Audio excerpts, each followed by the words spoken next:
Today's episode is brought to you by Bet Online. Bet Online has you covered this season with more props, odds, and lines than ever before. Bet Online is where the game starts. Hello, baseball fans, and welcome to the Monday Locked On MLB crossover. I'm your host, Paul Francis Sullivan. Please call me Sully. My other host is right there. He's Millard Thomas. He is the creator of Locked On Diamondbacks, and every Monday we get together. We have ourselves quite a crossover. We got a lot to cover today. This episode is available wherever you get your podcasts, and thanks so much for making us your first listen. And make Locked On MLB, Locked On Diamondbacks, all the shows on the Locked On Podcast Network, where it's your team every day. This is the time of year where there's so many sports going on at once. It's sports fan heaven. Even me, who I really only focus on baseball, you couldn't not get into the NCAA basketball tournament. NBA playoffs are going on. Will Brooklyn have a World Series winner and an NBA champion more recently than Cleveland has had a World Series winner? That could happen. Probably won't. The Stanley Cup Finals, Kentucky Derby, Locked On Horses is probably somewhere out there where they have a horse co-hosting the show. Follow me on Twitter at Sully Baseball. You can follow me on Instagram at Sully Baseball Podcast. You can follow the show at Locked On MLB Pod. Same handle for Instagram. Hey, Millard, you can talk. Where can people find you? Yeah, you can follow me on Twitter at CreatorThomas24 for my personal account, or just look up Locked On Diamondbacks on both Twitter and Instagram for the podcast handle. All right, so let's do a full disclosure situation here. We're recording this on Easter Sunday, and happy Easter for those of you who celebrate, and for those of you who don't celebrate, I hope you're having a nice Sunday. But if something major happened on Sunday evening, if we found out the Yankees announced they were going to move to Nashville, that Mike Trout was DFA'd, why aren't they covering that? Because it's 9:12 in the a.m. here in Los Angeles, and so we're covering this now here. So please forgive us if we missed the major story that happened. Hopefully, we got enough to cover anyway. And those of you who follow Locked On MLB, I hope you saw the video that I posted from my day at Jackie Robinson Day, where I was at Dodger Stadium. I posted that on Sunday. So, hey, and if we miss there, anything, Millard. Yeah, thank you, Sully. Happy Easter to you too today. And if we miss anything today that breaks later, it's my fault. I want the listeners to know it's my fault because I'm back in Jersey for Easter. Usually we're on Pacific time, so we're usually recording later in the day. So this is my fault being on Eastern time. I had to make you get up early. So I'm sorry, Sully, if you're a little tired today. Hey, but by the way, if you want to see some of those recaps, what you could do? Go to Locked On Now. Check out the Locked On Now podcast. They recap Major League Baseball games with analysis from all of our local experts, taking fans through the season like no other network. It's free and available wherever you get podcasts. Hey, I got that read out of the way early. You want something hit me? Something hit me today. My name is Sully, but my full name is Paul Francis Sullivan, and Paul is that's a common name. All right, it's a common name. Yeah, Millard.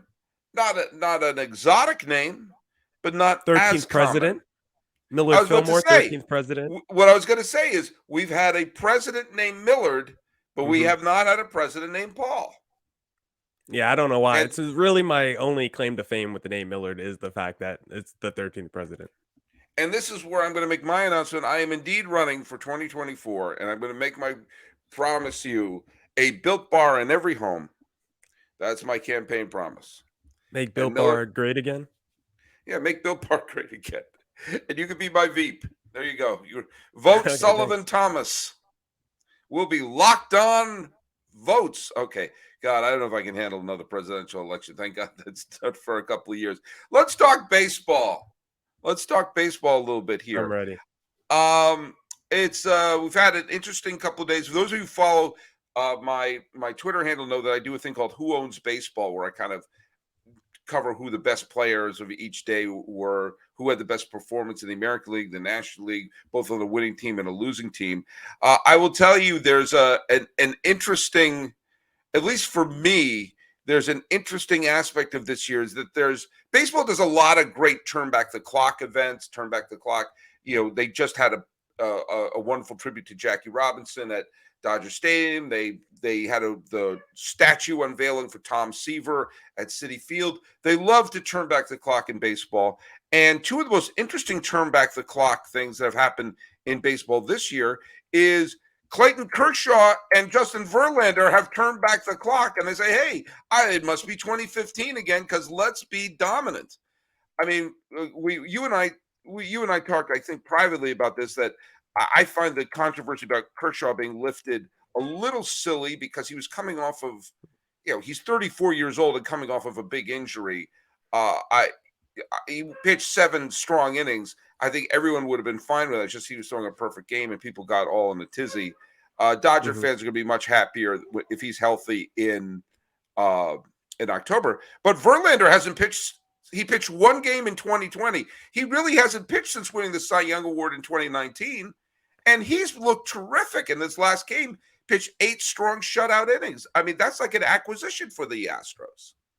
Yeah, on the Kershaw perfect game thing, I did see Greg Emerson of MLB Network make a good point. It's like, you're going to take him out to save him for October, but pitchers aren't used the same way like they were back in the day. He's only going to go 4 innings anyway in October, or he's not even going to throw 200 innings pitched. So I kind of get the point of what are you saving him for? It's not like he's going to have a heavy workload anyway toward the end of the season. But on the Justin Verlander point, this dude missed basically the entire season last year, and he's come back with a vengeance because I don't know if you remember, like Verlander, we thought was in the decline back in 2014. If you look at his ERA, he had like a 4.54 ERA or something back in 2014. His fastball averaged below 93 miles per hour, and then every year since 2014, it jumped to like 93 miles per hour, 94. And then when he got to Houston, when he got with Brent Strom, that fastball the last like 3 seasons was sitting in the mid 95s. And he looked like a different pitcher since getting back to Houston. He won that Cy Young Award, finished runner-up another season, and then he had that injury, and you're kind of wondering, like, is Justin Verlander going to come back and be the same guy? Because he's now nearing the age of 40. There's no longer Brent Strom in that Houston dugout, because guess what? He's now with the Arizona Diamondbacks, and we see the impact he's already had with them. So for Verlander, there's a lot of questions about, can he handle the workload? Because there's also no Lance McCullers for the Houston Astros. So that's going to put a lot of pressure on Verlander's shoulders. And so far to start the season, this dude has looked locked in. That fastball has been sitting around 94.5 miles per hour. And that curveball has been basically unhittable to start the year. So I've been I don't know if I should be surprised, because Verlander is one of those ageless wonders in baseball, like we see with the Max Scherzers and, like you said, Clayton Kershaw as well. Yeah, but it's one thing to be an ageless wonder. It's another thing when you're in your late 30s, and he won the Cy Young Award in 2019. Could have gone to Cole, could have gone Garrett Cole, could have gone to Verlander. It was a bit of a coin toss, and the same thing for the year before when he was the runner-up. But he certainly was unbelievable. I mean, he led the league in innings in 2019.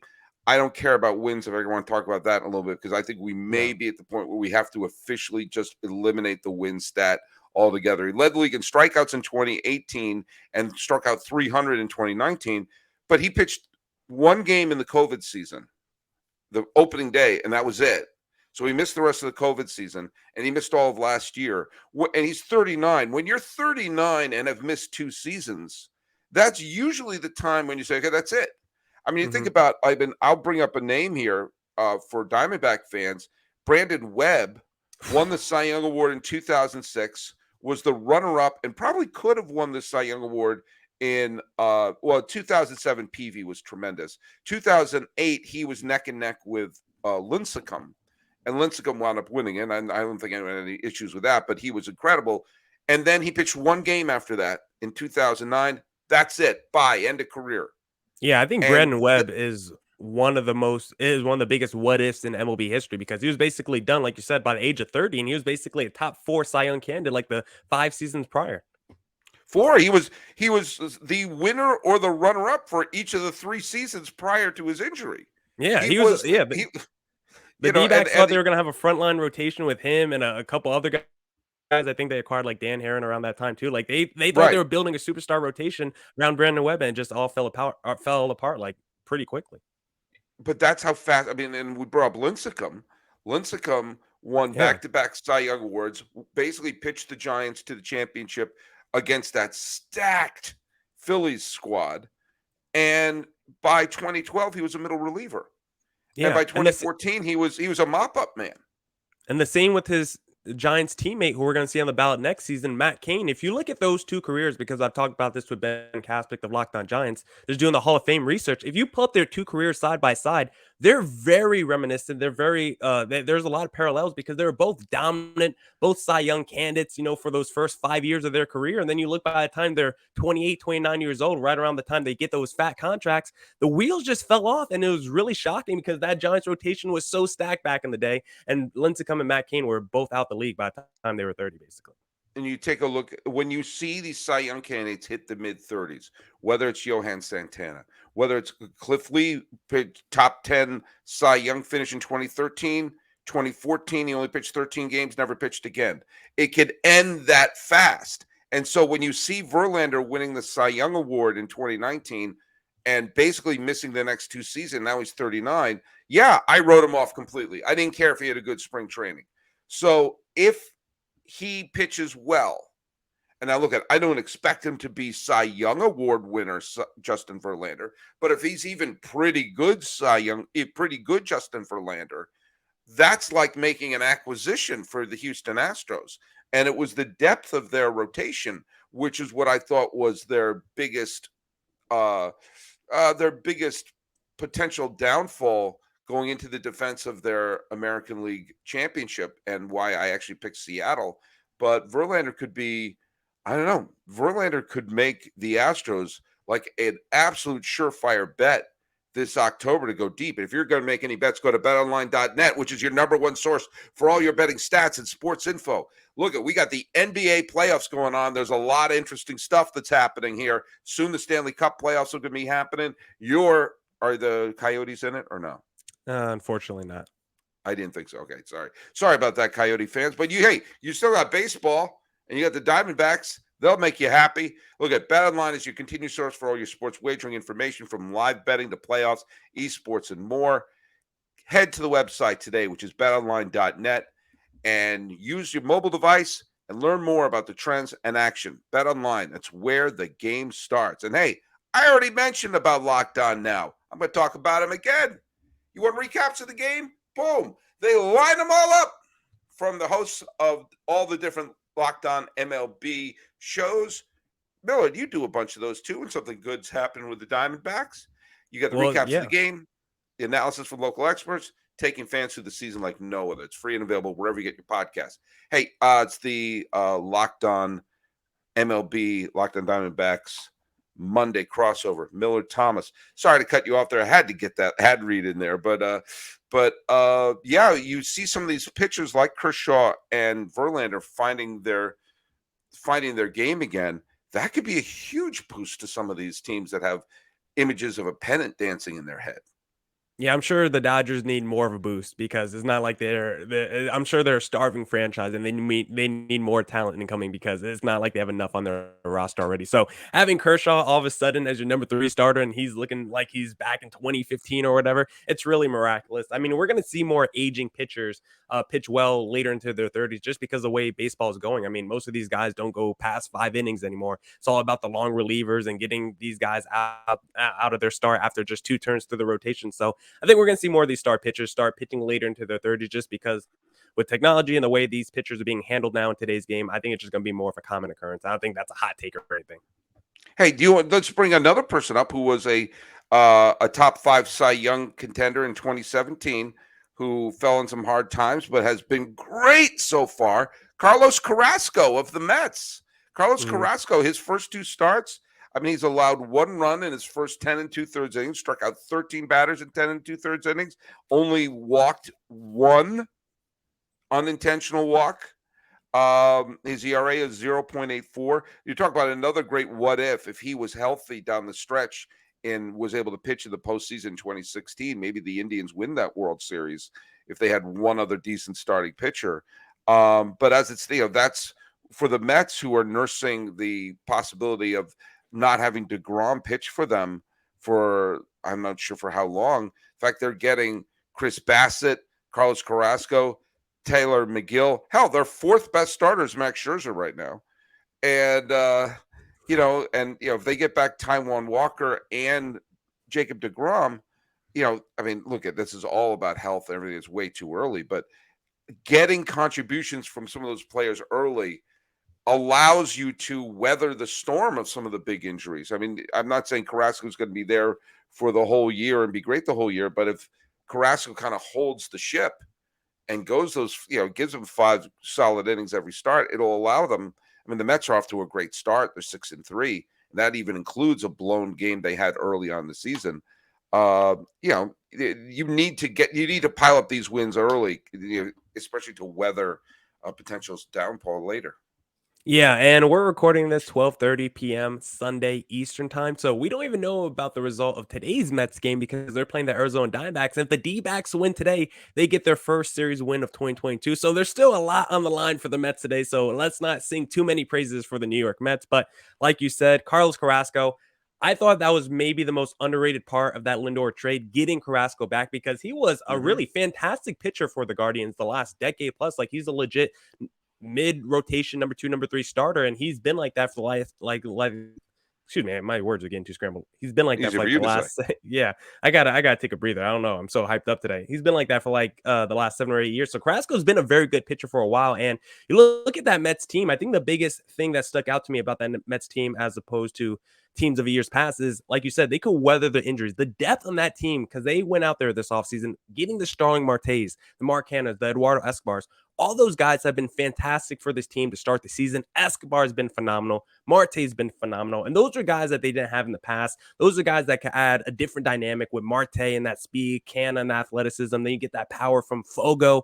It's crazy what they have in that depth. And you said Tyler McGill, like, that dude looks like one of the best pitchers in baseball right now. I didn't know who he was before the season started, and now I got him on my fantasy team. He's putting up 30 points every week for me in fantasy. So the Mets are a very interesting team. They need DeGrom and they need Max Scherzer healthy in the postseason if they're going to do anything, because I don't believe in that Mets team without those two guys being ready for October. But right now, I think they have enough in that rotation, in that line, to at least win games and get that team to the postseason, because I think I have them. I think we said before the season started in our playoff predictions, I had the Mets taking one of those wild card spots. Yeah, and let's talk about when you have a team that wants to be a surprise. I talked about this with Peter from Locked On Marlins the other day because I felt the Marlins have the talent to be a surprise team in the pitching staff. And I said, in order to be a surprise team, you got to burst out of the gate strong, because if you're not expected to be a contender and you stumble out of the gate, that a lot of times you see that will snowball. And go, well, I guess this is who we are this year. But the Dodgers are tied in first place with the Giants. Nobody's surprised about that because the Dodgers and the Giants are two of the best teams in baseball. But yo-ho, they are also tied with your Colorado Rockies. Now, you and Paul from Locked On Rockies have had a not so friendly rivalry. It's been vicious. It's been throw at your head time. And but the Rockies, led by the bat of the legendary CJ Krohn, who homered yesterday twice against the Cubs. Let's face it, this is the Rockies' year. I think the main question I have about the Rockies, I want to get your point on this, Millard, is will they repeat as World Series champions, and is this a dynasty?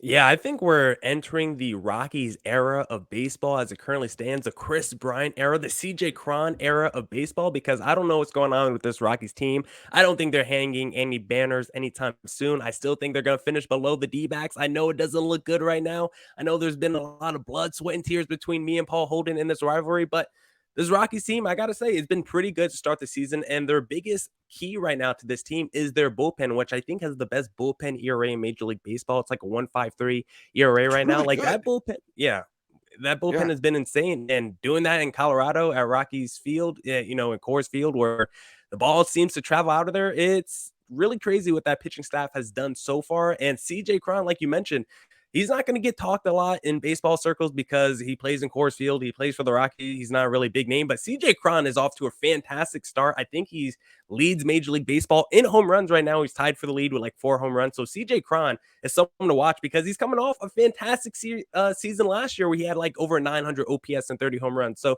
don't sleep on CJ Cron because that dude could have an all-star season like he did last year. Well, here's something interesting, though, about this Rockies team. Again, we're only, 7 or 8 games into the season, so let's not go bananas here. I'm but not. they have a grand total of 9 homers as a team. That's it. That's it. They're averaging about a home run a game, but CJ Krohn has 5 home runs so far. But Connor Joe has 2. He's second on the team.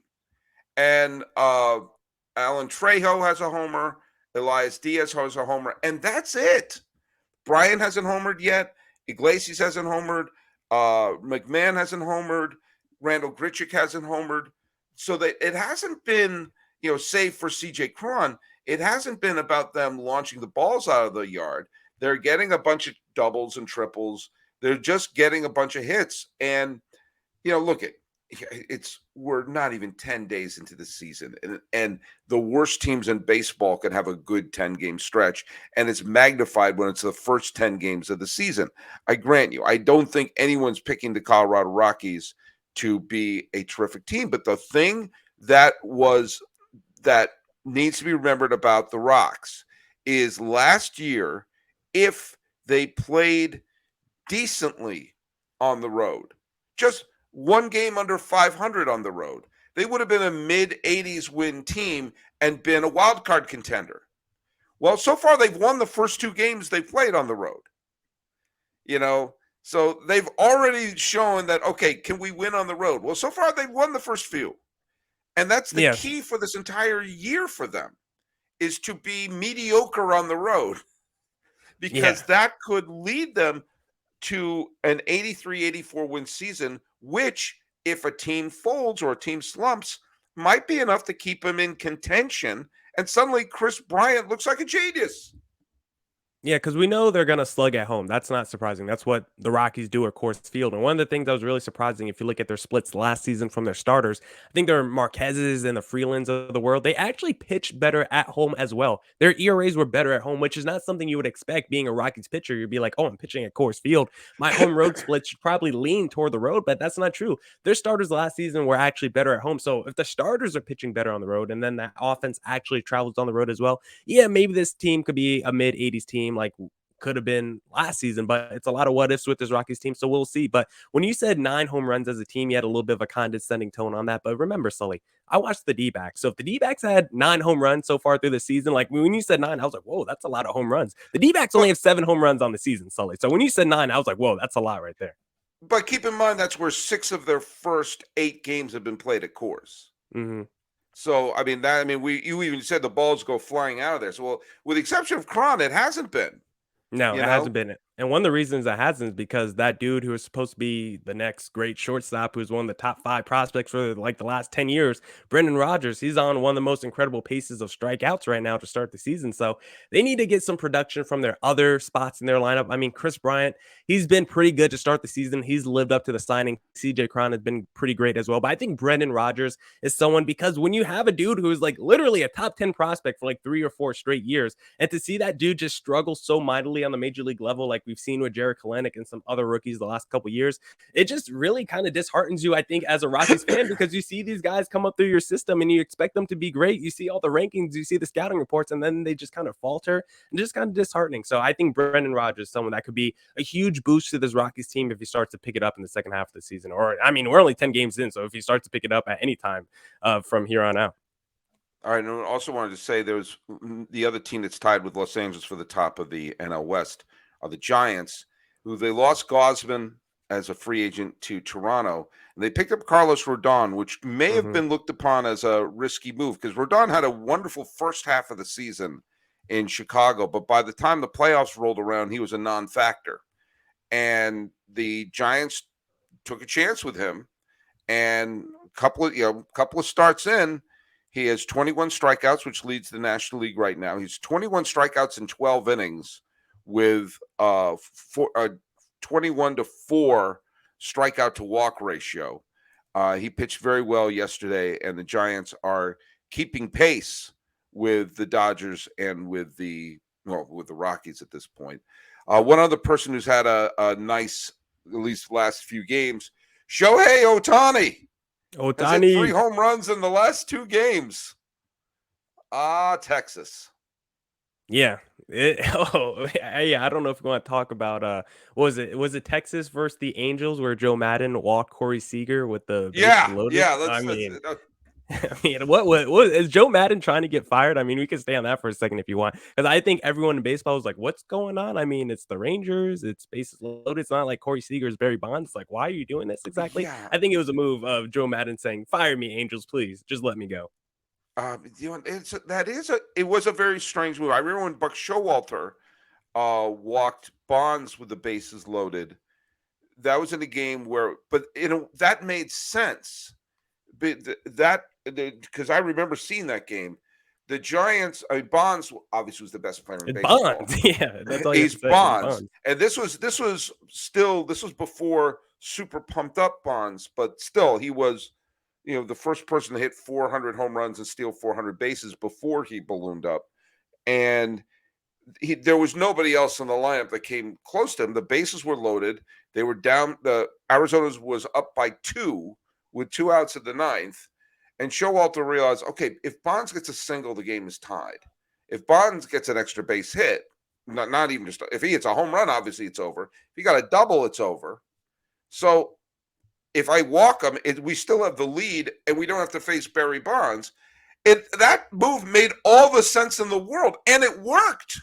As he got the next batter out, I think it was Kent, if I remember correctly. And Kent was no slouch, but he's no Barry Bonds. And so, who would I rather face? Barry Bonds with the bases loaded up by 2, or Jeff Kent with the bases loaded up by 1?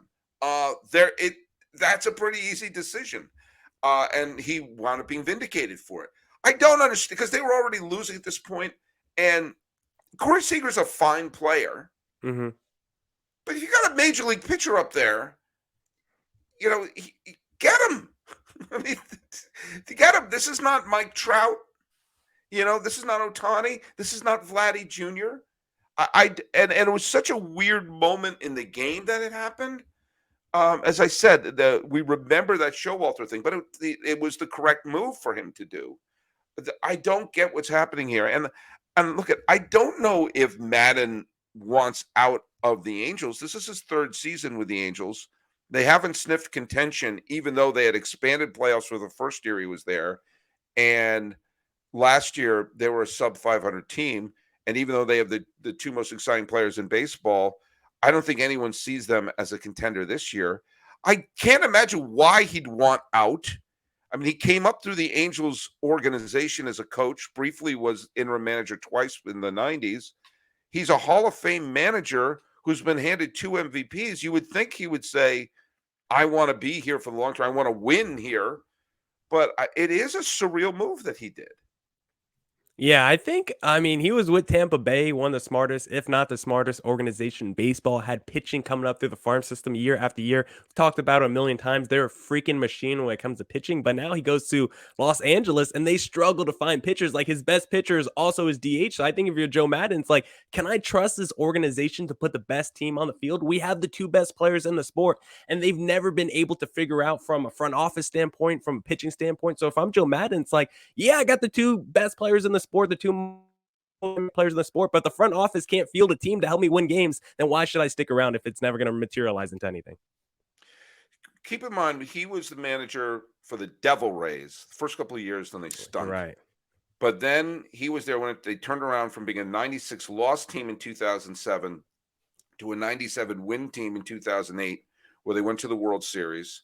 And he had a winning year every year in Tampa after that until 2014, when they kind of dismantled a lot of the team, including trading away David Price. And the opportunity came for him to go. Well, there were 2 opportunities. One was in Los Angeles and one was in Chicago. I thought he was going to LA, but LA decided to keep Don Mattingly for 1 more year, and he went to the Cubs. Obviously, we all know that he turned the Cubs around. They won 103 games and won the World Series in 2016. Made the playoffs several of those years, lost the wild card game to the Rocks. In 2019, they had a winning season, but didn't really contend. And then he left for the Angels after that, which I think he clashed with the front office at that point, because I thought he was going to be the Cubs manager for life. After 5 years and a World Series title, you would think that would give him a World Series, a job for life. But like Francona, there became a clash with the front office, and off he went. And I thought he thought that, like, well, look, I'm going to go to where Mike Trout is. The Astros are going to age out of the top spot, and all you need to do is put a mediocre team around Trout, and that's all of a sudden we're a playoff contender. Well, they haven't put a mediocre team around Trout yet. No, and when you look at those front offices, even though he clashed, I mean, I just mentioned the Rays, but Theo Epstein was the dude leading that Chicago Cubs. Theo Epstein might be the greatest executive of all time with what he's done with the Cubs and the Boston Red Sox. So when you leave those two franchises and those two executives and those front offices, like, yeah, it's going to be a stark contrast going from Theo Epstein and the Tampa Bay Rays front office to what the Angels have done the last 10 years of mediocrity, never being able to find a starting pitcher, never being able to build out their rotation. So I think Joe Maddon is just having a realization like, man, not every organization in front office is the same in baseball, and I guess I'm maybe not as good of a manager as I thought I was. Who knows? Yeah, but here's my problem with that, though. You've seen, like, Garrett Cole was available. Garrett Cole was traded from the Pirates to the Astros and Astros to New York. You saw Max Scherzer go from Washington to Los Angeles to the Mets. You've seen whole rotation. You've seen top level pitchers move, and none of them have landed in Anaheim. This is on the ownership, and maybe part of him is going like, are we doing this again? Are we really doing this again? Really? If Madden leaves, he'll be gobbled up in 3, 2, 1 to manage a team. Yeah. And he might be looking around and going like, I don't know if I want to do 162 games or I waste the talent of Mike Trout. Now, look, I don't think he's trying to get fired. But does anybody think this Angels team's a playoff team this year? No, and they don't have to go out there and sign the Garrett Coles. Like, look at the A's rotation. They blew it up. You can add any one of those guys. Even Frankie Montes, he's still there. Go get that guy because you desperately need him in your rotation. Yeah, it's unbelievable. And none of them have landed with the Angels, and it's absolutely crazy. And you know what? That whole rotation needs a giant boost, and they're not getting that boost. And the only boost they're getting, and I've had this on good authority, is they all eat Built Bars. And you know what? Built Bars, they are the best tasting protein bars out there. Now, those of you, I know, Millard, you've had these, but if you've tried the Puffs, if you haven't had them, you're missing out on one of the best tasting Built Bars ever. They're the first ever protein-infused marshmallow. They're fluffy. They're marshmallowy. They're not just a protein bar. They're a treat. They're covered in 100% real chocolate. Say, no, not the Puffs. Yeah, Puffs too. Great flavors. Cinnamon and churro, coconut marshmallow, banana cream pie. Those are just the Puffs. You want more mint brownie, coconut almond. I know you love the cookies and cream. I love the raspberry. They're low calorie, high protein. Replace your candy bars with these. Some of you are thinking, but Sully, I love candy bars and they're so good for me. That's where you've been misinformed. Candy bars are actually not good for you. Some of them have 240 calories, 30 grams of sugar, and oh yeah, they're candy bars. But check out Built Bars. Go to the macros chart at built.com. Scroll down. I'm telling you, your mind will be blown away. It'll be that scene from Scanners. Thank you, anyone who gets that reference. Most Built Bars contain 130 calories, 4 grams of sugar, 4 grams of net carbs, and 17 grams of protein. Let me tell you something. Built Bar, they don't care as much about the health as it is about the taste. They want them both. They say they got to taste great first. They come up with a cool flavor. Then they figure out how to make it healthy for you. I don't know how they do it. They're smarter than me on this, but they do it every time. I'm going to give you an offer. Go to built.com, use promo code LOCK15, get 15% off your order. Use promo code LOCK15 for 15% off at built.com. All right, Millard. Thanks for giving me the little thing for the built.com. All right, Millard, let's get down to brass tacks here. Okay. I don't know why I said that. I don't have a brass tacks to get down to you. I want to bring up the ump show that happened. Bill Miller was the umpire of a game with Atlanta, and Kenley Jansen, who still looks weird that he's in a Braves uniform, he came in from the bullpen at Turner Field, which is interesting because they no longer play in Turner Field, but that's how far away the bullpen is, and they had to go all the way to SunTrust Stadium, it's about an hour and a half drive from the bullpen to the stadium. It's a long distance from the bullpen to the mound, is what I'm saying. And Kenley Jansen wasn't exactly in a sprint. And he came up there, and the umpire basically, this is taking too long, and said, all right, come on, you only got one more pitch. He said, no, let me take one more pitch. And then he basically was trying to get in the way of the catcher. Said, no, you're done throwing your pitches. And it turned into a big argument with Snitker about, this is taking too long. It's taking too long. And it was called an ump show and all this other things.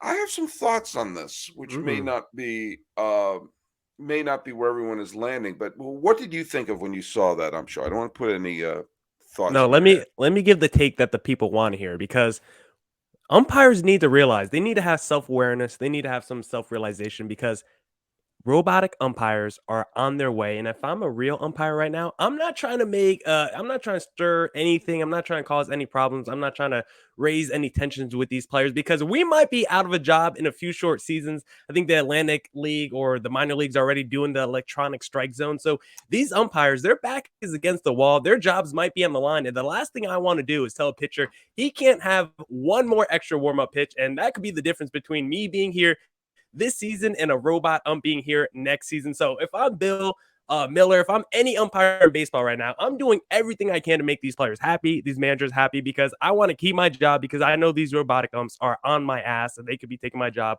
maybe next season in Major League Baseball. Okay, let me say one thing. I don't disagree with anything you just said. Everything you said there, I said yes. Agreed. I'm 100% for an electronic strike zone. We know, we could see when the strike comes in. But Sully, what about the human element? The human element is the pitcher throwing the strike or the batter not swinging at it. What I don't like is a pitcher makes the human element and throws a great pitch, and it's not called a strike because someone didn't see it as a strike. It became an opinion. I don't like that. I've been screaming for an electronic strike zone for over a decade because we have the technology. Let's $6 million man this. We have the technology to do it. Let's go do it. There will still be a role for a human umpire on the field no matter what. I think replay and going to replay and everything like that, those should be for the egregious calls. And I also have a rule, 30 seconds. You get 30 seconds to review it. Boom. If whatever it is can't be seen in 30 seconds, it's too close. Let's move on. Okay? I don't want to. Hold on. Did he lift his foot up for a microsecond? No. It's for the blown. No. He beat the throw. Oh, no. He actually missed the tag. Oh, it actually was foul. That's what I want. Not like, oh, wait a second. We're now in minute 40 of analyzing this foul ball. No, 30 seconds. That's what it should be for.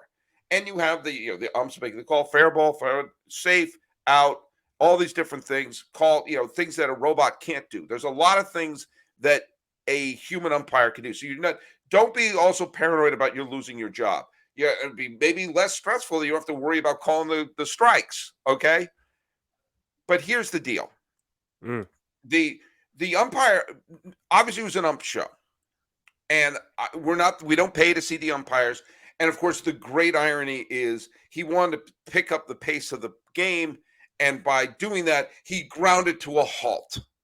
Kind of like the guy in the college baseball game between Florida State and University of Florida who called the batter out for stepping out of the box one too many times and said, okay, you're out. I told you don't step out of the box. You're out. Strike three. You're gone.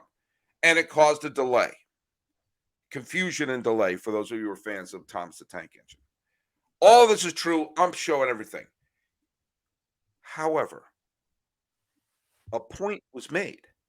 If we're talking about pace of play, I'm all for someone saying, hey, let's pick up the pace. Stay in the box. Get there. You did 4,000 warm-up pitches in there. Get your pitches in. Let's go. You want to get them there faster? Let's get a cart. Get the bullpen cart. Cover with Built Bar ads and everything you like. You can pay for the bullpen cart in a nanosecond. Get them out there. Boom. Get your warm pitches and let's go. I'm all for if you watch games. This is not old man Sully going. because this was of an era that a lot of people thought, like, wow, people are not paying attention to baseball. It's losing steam to football. Kids don't follow baseball. It's not fast paced enough. This is what they said in the 70s. It's also what they said in the 50s. It's probably what they said in the 20s. They've been saying it my whole life. Okay. But if you watch some games in the 70s, you'll see that here's the pitch, strike one. Okay. Throws back there. Here comes the pitch, strike two. They just pitch and people stay in the box. And the pace of play, 20 seconds here, 30 seconds there for every single pitch, eventually adds up. That speeds up more than saying you don't have to hold up your arm to throw an intentional walk. So while I disagree with how Bill Miller did it, just like how I disagreed with how that college ump did it in the Florida State University of Florida game, I get where they're coming from. Let's go. Let's pick it up. You've thrown enough pitches. Bill's reasoning could be correct. I just think if I'm on the hot seat, I'm probably not doing that. But let me play devil's advocate to my own take. If you do believe the electronic strike zone is inevitable and robot umps are coming, well, if I'm the umpire, then let me go the opposite way. And let me start being feisty with these managers and these players. Let me start giving my opinion. And you know what? Let me make it the umpire show, because if I'm going to be out of Major League Baseball anyway in a year and not have a job anymore, I might as well be the star of the show all of a sudden. So you know what? I'm going to actually flip my own take and say, umpires, let's start being the stars of the show and let's stop the game at every opportunity, because that's the right thing to do if you're an umpire right now. So you say go out with a blaze of glory. Go out with a blaze of glory. Just burn all bridges and everything. Just every time it's a strike down the middle, just call it a ball. Every time it's 3 feet off the plate, just call it a strike. Just do whatever you want if you're an umpire. All right, man. Well, hey, one thing I'm going to do is we're going to go out in a blaze of glory right now. We got a bunch of games that are starting up here on Sunday, and also Monday is the Patriots Day game. So we get the 11 a.m. Eastern Standard Time start for the Red Sox game that I believe is against Minnesota.